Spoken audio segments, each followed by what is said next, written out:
NATO से मिलने वाले कुछ हथियारों पर पेच फंसा हुआ है, लेकिन पिछले करीब 20 दिन में यूक्रेन को कई नए हथियार देने की घोषणा भी हुई है। ब्रिटेन, जर्मनी और फ्रांस ने ज्यादा मारक हथियार यूक्रेन को देने का फैसला लिया है, जबकि यूक्रेन को घातक हथियार देने को लेकर रूस लगातार आगाह करता रहा है, क्योंकि शक भी है कि पश्चिमी देश क्रीमिया पर अटैक की योजना बना रहे हैं। ऐसे में रूस और ज्यादा आक्रामक हो चुका है। रूस में पुतिन के नए टारगेट पर चर्चा भी शुरू हो गई है। क्या यूक्रेन युद्ध का वैश्विक विस्तार होने वाला है?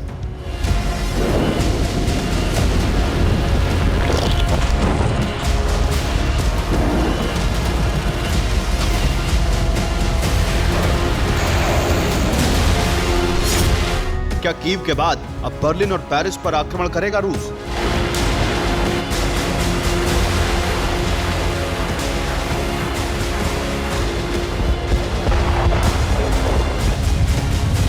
क्या न्यूक्लियर विस्फोट की पटकथा लिखी जा रही है?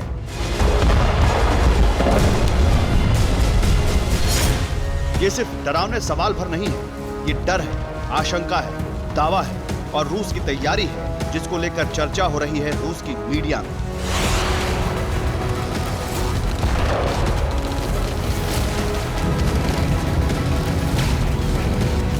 रूस के विशेषज्ञों के बीच मॉस्को के टीवी चैनल पर सीधे सीधे महाविनाश की बारूदी चेतावनी दी जा रही है।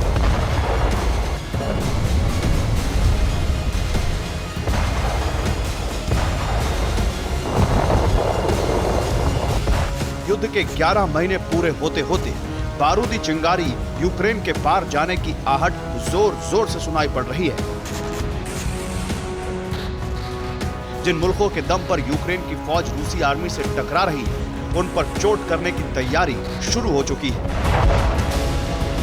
ज़ेलेंस्की को हथियार देकर रूस से छद्म युद्ध लड़ रहे पश्चिमी देशों को लेकर रूसी मीडिया में जो बहस चल रही है, वो संकेत दे रही है कि प्रेसिडेंट पुतिन का नेक्स्ट प्लान वेस्ट है, खासकर जर्मनी और France.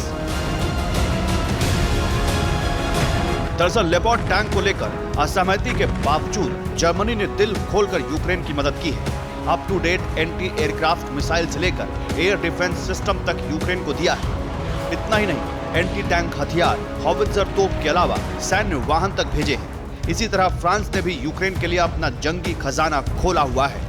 Anti tank rocket launcher से लेकर वायु रक्षा बैटरी तक भेजे हैं और यही रूस को अखर रहा है। इसीलिए रूसी मीडिया में अब बर्लिन और पेरिस में स्ट्राइक की बात हो रही है।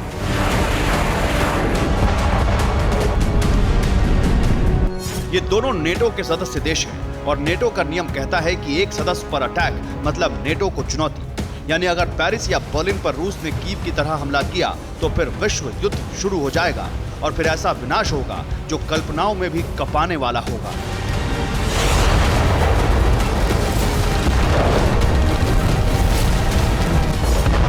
वैश्विक विनाश की आशंका इसलिए है क्योंकि न्यूक्लियर डर का मीटर सबसे ऊपर है, क्योंकि फ्रांस भी न्यूक्लियर पावर है। फ्रांस के साथ खड़े रहने वाले अमेरिका और ब्रिटेन के पास भी एटमी हथियार हैं।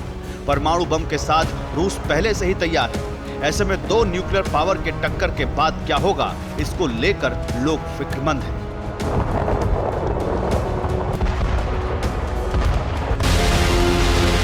जाहिर है महातबाही का डर बेहिसाब है। इसकी वजह रूस है, यूक्रेन है और पश्चिमी देश है। आकांक्षा ने दुनिया को विनाश के मोड़ पर लाकर खड़ा कर दिया है, क्योंकि जिस तरह से यूक्रेन युद्ध अंतहीन हो चुका है, रूस की उम्मीद के उलट जंग जारी है और अब खुलेआम जिस तरह पश्चिमी देशों को धमकी दी जा रही है, उससे युद्ध के वैश्विक विस्तार के डर को लेकर सवाल उठ रहे हैं।